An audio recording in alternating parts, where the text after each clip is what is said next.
tercer punto, continuando con esta serie de lecciones que hemos estado desarrollando, vamos a proceder con los procesos de cobro. Ten en cuenta que el procedimiento de pago de cada empresa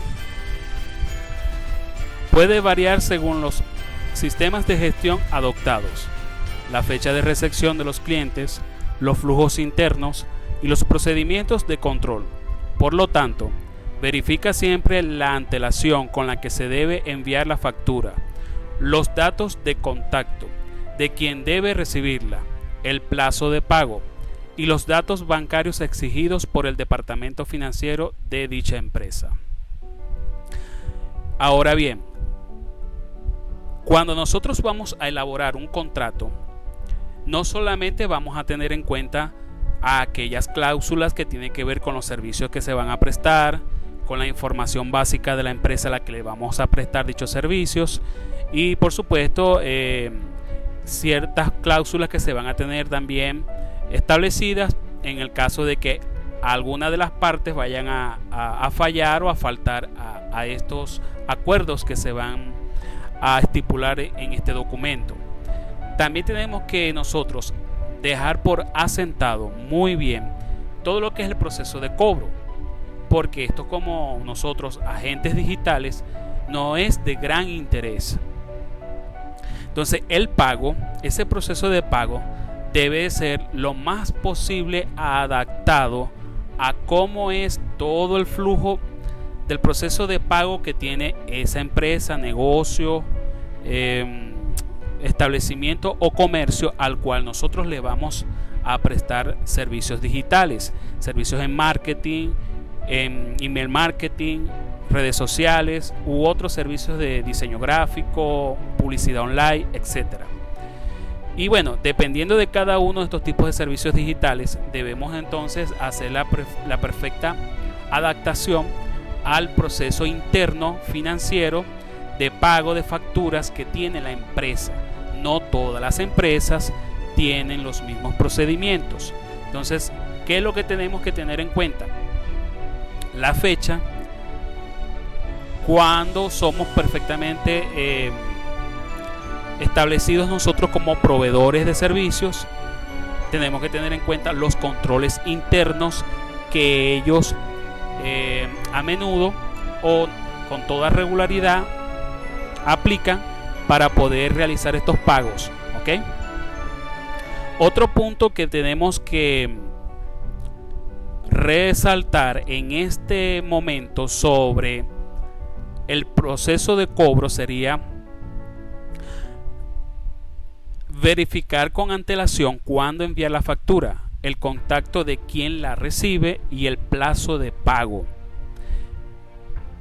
No, para poder evitar que se le envíe a una persona que no es la indicada para poder realizar el procesamiento del pago. La factura tiene que ir enviada, por supuesto, con todos los datos que se debe de enviar. Tenemos que tener todo actualizado, nuestros números de identificación, nuestros registros de comercios legalmente establecidos y por supuesto saber cuáles son los plazos de pago que tiene la empresa. Muchas empresas pueden pagar solo mensualmente, es decir, la periodicidad de pago que las empresas le cancelan a las contratistas, a aquellas otras empresas proveedoras de servicios o productos. Entonces tenemos que tener ahí muy pendiente ese momento en el cual se le hace el pago a esas empresas. En el caso de nosotros, como son de servicios digitales, tenemos que tener todo verificado, cuál es esa fecha, quién es la persona indicada o las personas, porque de pronto la persona que procesa la factura necesita de una autorización de otra persona que es la que va a validar el avance o el punto de comprobación del cumplimiento de todo aquello que se propuso dentro del contrato para poder entonces enviar la autorización a aquel que hace lo que es la parte del procesamiento o el pago de la factura. Entonces tengan eso muy en cuenta.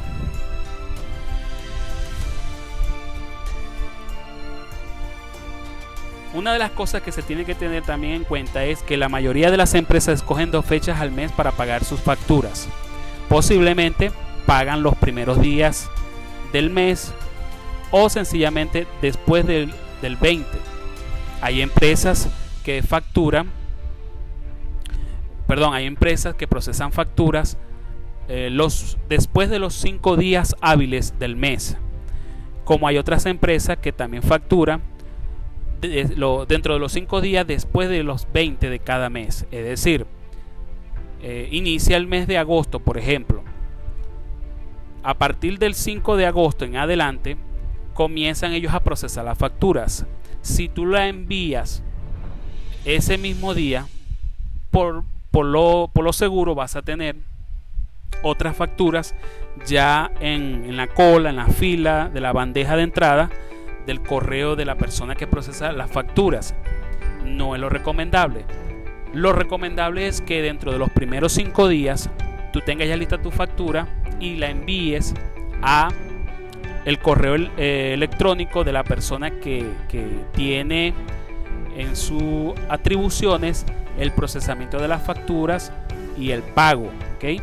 Entonces, si tú tienes un departamento de cobro, debes dejarle muy en claro esa periodicidad de envío de factura a las empresas. De pronto esa empresa también tiene el corte de procesamiento de facturas los días 20, es decir, al llegar el 20 de agosto comienzan ellos a procesar otras facturas que llegaron durante esos primeros 20 días del mes en curso. Entonces quizás eso también es importante en el momento de que por lo menos tengamos un punto de comprobación o de avance.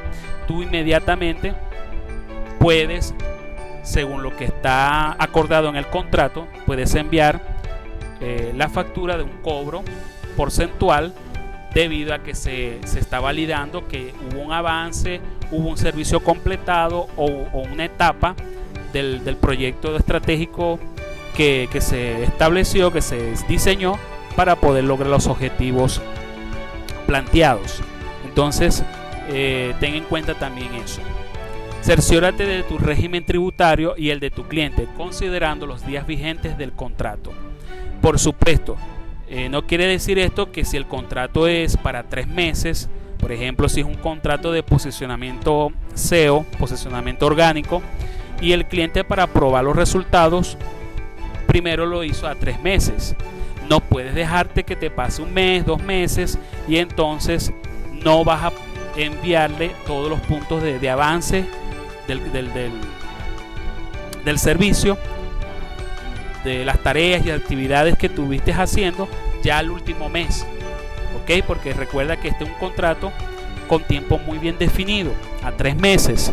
Y si el cliente en el primero y en el segundo mes no está viendo resultados o no se los tú estás dando a mostrar, no le estás haciendo llegar informes, no le estás haciendo llegar reportes, métricas de todos aquellos trabajos que tú estás haciendo para poder lograr rankear su página web, su sitio web en el buscador, entonces eso puede atender a haber malos entendidos y por eso el cliente puede entonces cuestionarte tu trabajo y retrasarte los pagos por ende. Entonces hay que tener mucho cuidado con eso.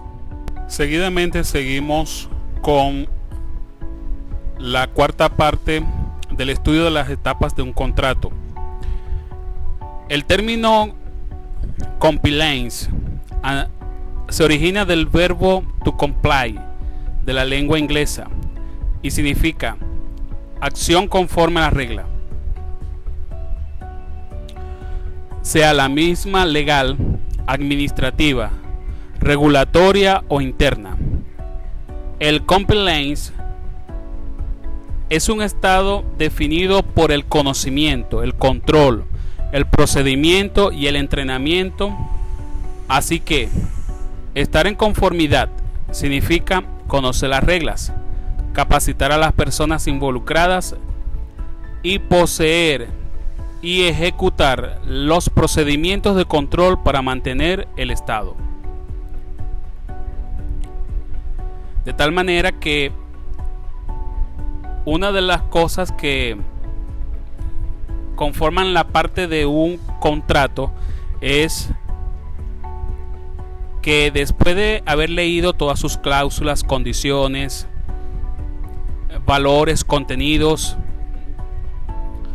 e identificación de las partes que ya hemos ido estudiando, pues esto permite que cada una de ellas deben de saber conocer a profundidad todo el ancho del contrato, o sea, todo el alcance que tiene el contrato, por supuesto con sus delimitaciones. La ejecución de servicios por agentes digitales deberá tener en cuenta los límites legales, éticos generales, morales y de autorregulación. Dependiendo del objeto del contrato, será necesario adecuar los procedimientos, los flujos y los contenidos, siendo de extrema importancia que dichas situaciones se consideren desde la formulación de la propuesta hasta la efectiva ejecución. Así se evitan problemas y pérdidas para la agencia y el cliente. Como estamos acá señalando, los límites que se debe de conocer por ambas partes deben ser de tipo legales, de tipo éticos generales, morales y de autorregulación. Esta frase, estar en conformidad, no es solamente firmar para poder lograr el contrato de ese servicio. Nosotros como agentes digitales debemos de estar muy seguros de haber estado enterado, también de estar muy bien comprendido y conforme con todos estos límites y con todas las regulaciones que tenga dicho contrato. Si hay una de las partes que no comprende ciertos aspectos, reglas o normativas que puedan regular la ley contractual de servicios digitales, de comercio electrónico o de otros relacionados a estos servicios, pues debe de ser muy bien informado, entrenado, como estuvimos definiendo. ¿Por qué? Porque al momento de que las partes firmen, van a dar por sentado que esas partes están completamente ajustados a la acción conforme a la regla, conforme a las normativas y en total conocimiento de los límites que estamos acá viendo. Entonces, por eso debe de saberse muy bien todos los diferentes rincones y letras que tenga el contrato. Esto, por supuesto, debe de tener en cuenta lo que es la parte del procedimiento. O sea, estar al tanto de todo lo que es adecuar los procedimientos que se van a llevar a cabo.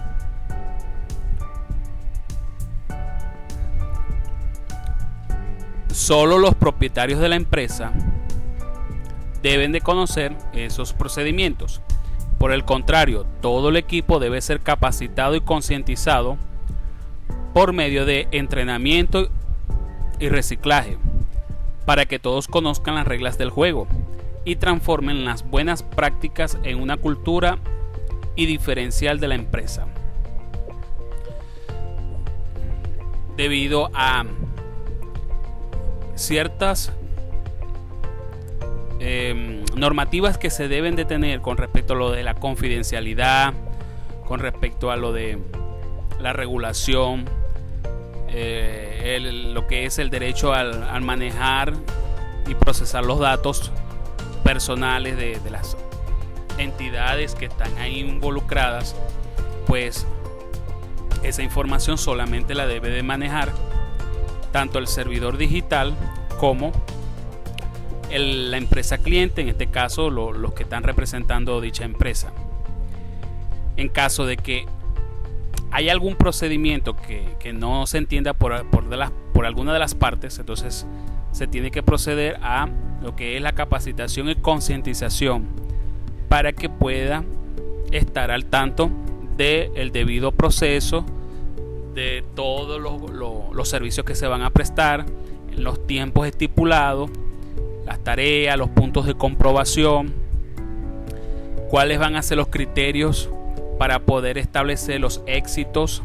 En el caso de que vaya a ser los pagos, van a ser por comisiones, una de las cosas que tuvimos ya explicando anteriormente.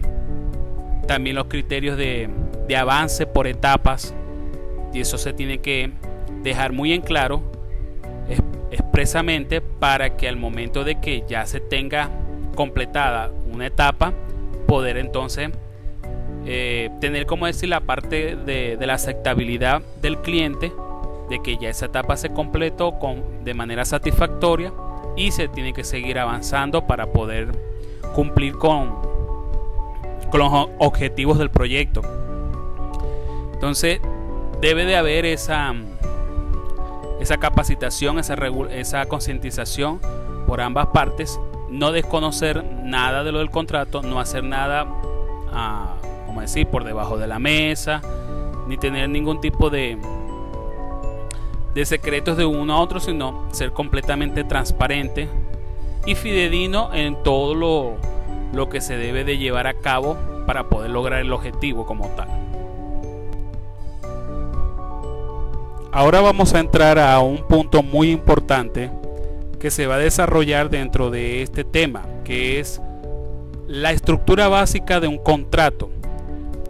¿Cuál es esa estructura básica por la cual nosotros podemos guiarnos para poder establecer, para poder elaborar, construir un contrato en el cual no se nos falte ningún punto y ningún aspecto que más adelante nos pueda perjudicar en un litigio o en un pleito o en un desacuerdo con el cliente? La estructura básica de un buen contrato cumple con lo siguiente: contiene y complementa la propuesta comercial, es decir, la oferta del servicio.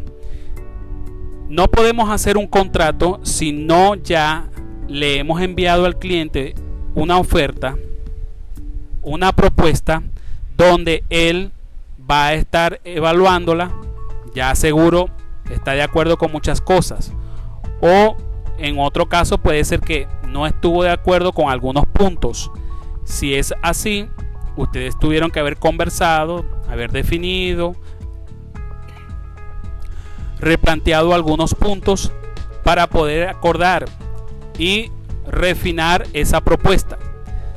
Ya después de haber cubierto con esa etapa de la propuesta comercial, se debe de entonces tener ya esa información, ese contenido, que es el que se va a llevar para completar el contrato.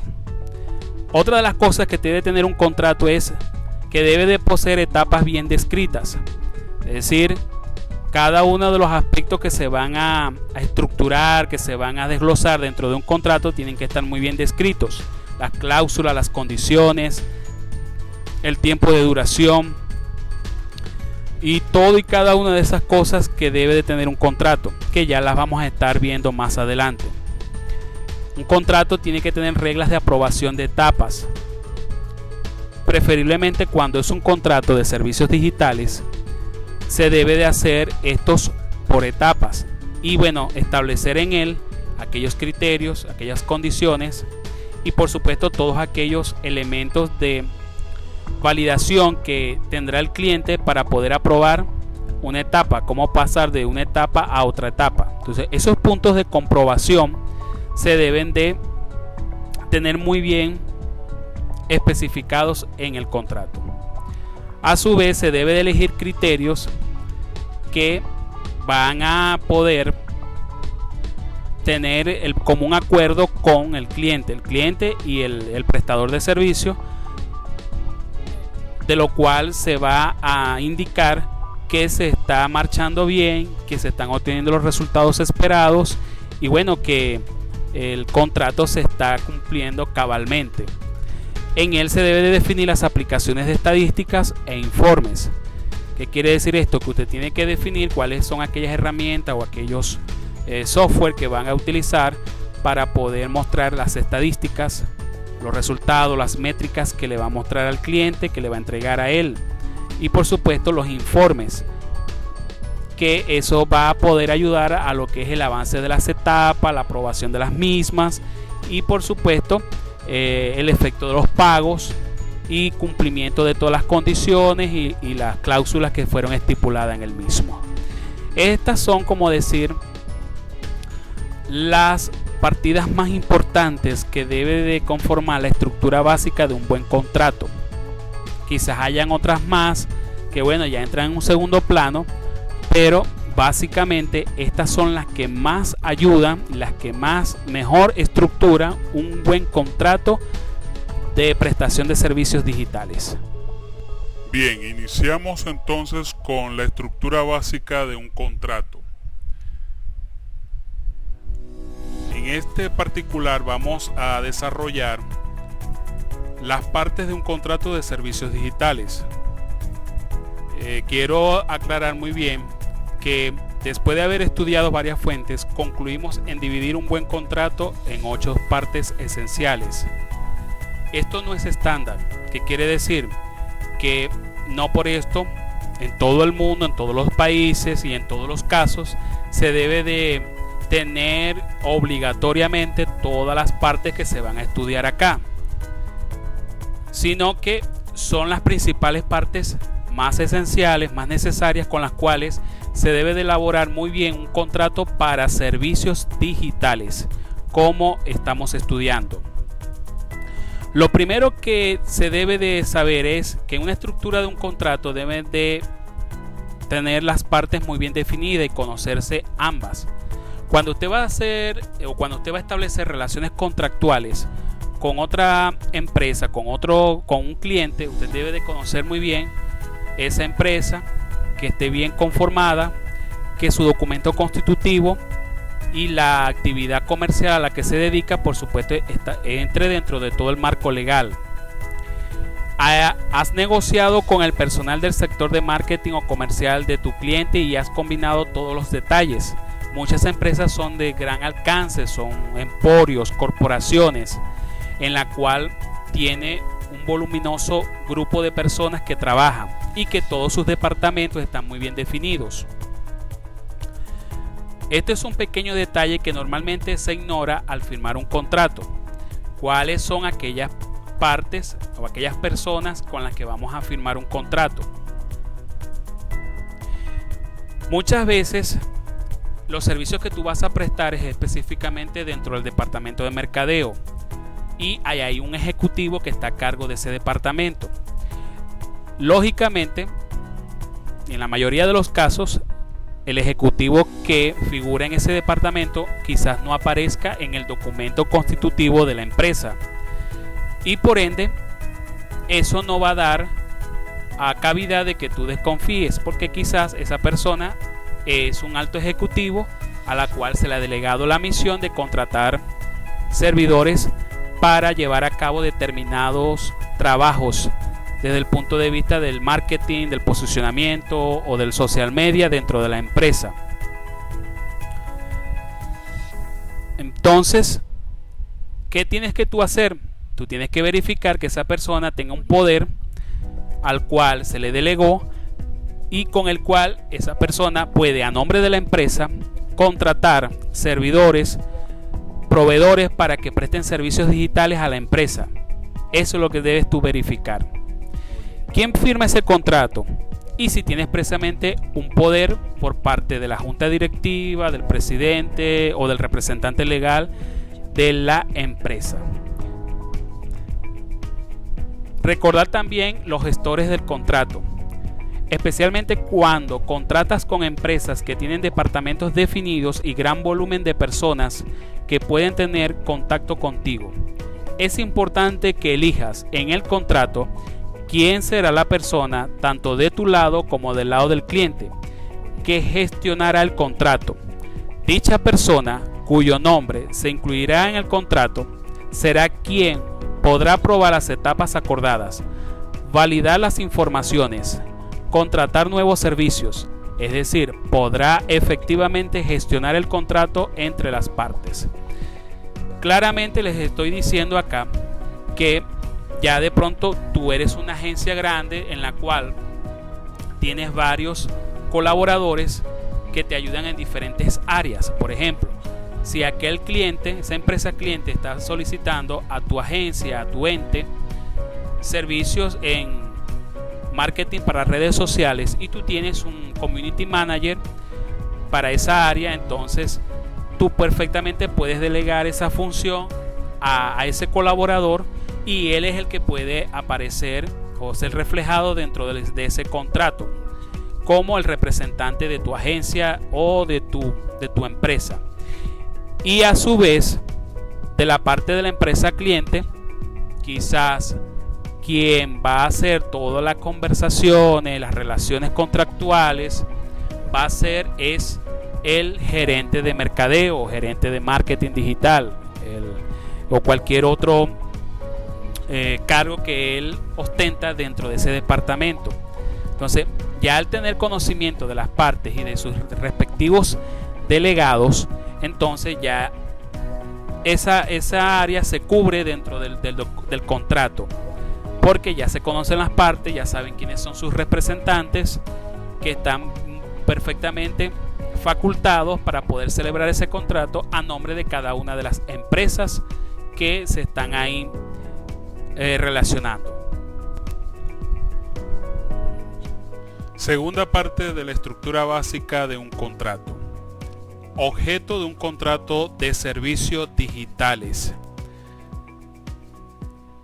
El objeto puede considerarse el elemento más importante del contrato, ya que es la base de las obligaciones. Que quede esto muy bien entendido, ya que es la base de las obligaciones que deberás cumplir. Y más que eso, es a partir del mismo que tendremos las limitaciones del trabajo. En primer lugar, limitar el objeto no es solo describir las cantidades, el tiempo y los valores. Es necesario definir los conceptos que permitirán determinar el exacto cumplimiento de las obligaciones contractuales. Entonces, ¿a qué se refiere con limitar el objeto? No es solo describir las cantidades. Pues limitar el objeto de estudio es decir exactamente qué es lo que vamos a hacer. Qué es lo que vamos a hacer, en qué tiempo estipulado lo vamos a proyectar o lo estimamos hacer. Y por supuesto, no solo describir valores o cifras, sino también nosotros indicar exactamente qué cosas vamos a hacer, por cuánto lo vamos a hacer y en base a qué lo vamos a hacer. Esto, por supuesto, nos va a dar todas las obligaciones contractuales que tenemos que cumplir nosotros como los servidores. La parte del cliente, bueno, ellos cumplirán con la entrega de la información, algunos otros recaudos y requerimientos que necesitaremos nosotros para poder procesar todas aquellas actividades que necesitamos nosotros llevar a cabo para poder lograr el cumplimiento de las obligaciones contractuales perfectamente. Si no, podemos tener ahí inconvenientes. Por ejemplo, una publicación en la página de la red social Facebook. La publicación deberá obedecer la frecuencia de días de semana y de mes, los horarios y su contenido. Podrá ser compuesto por texto, imagen, video, localización y etiquetas. El contrato deberá indicar quién determinará cuándo y qué elementos se utilizarán. Puede darse el caso de que la empresa cliente te ha solicitado el servicio de que tú hagas unas publicaciones en la página oficial o en la fanpage oficial de la empresa. Bueno, muy bien, ahí tú puedes hacer especificación en el contrato de la frecuencia de los días de semana, del mes, los horarios, el contenido que vas a exponer, si llevará texto, imágenes, videos, animaciones, infografías, etiquetas, entre otros. El contrato debe indicar quién determinará cuándo y qué elementos se utilizarán. Todo eso lo determinará el contrato.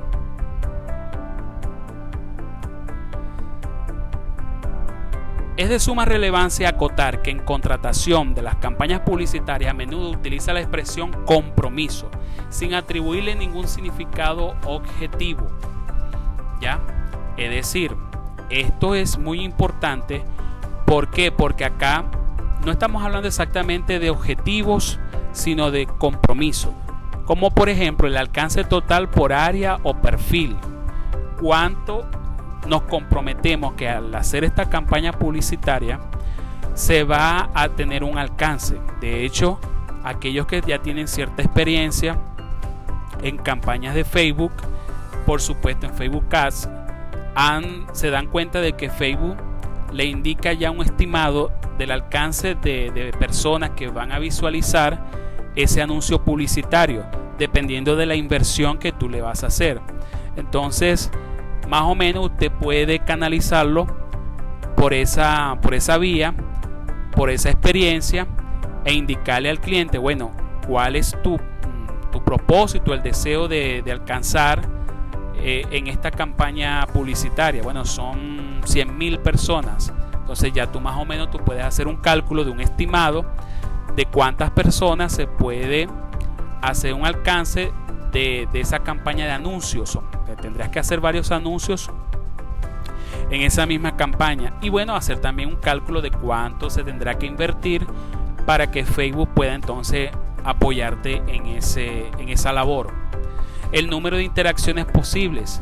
Número de interacciones posibles no es algo fijo, de tal manera que tú le digas al cliente, mira, este es un objetivo que se debe de cumplir sin ningún tipo de variantes. Entonces, mucho cuidado con eso. Hay que indicarle al cliente que es un compromiso y no exactamente un objetivo como se tiene entendido para otras labores.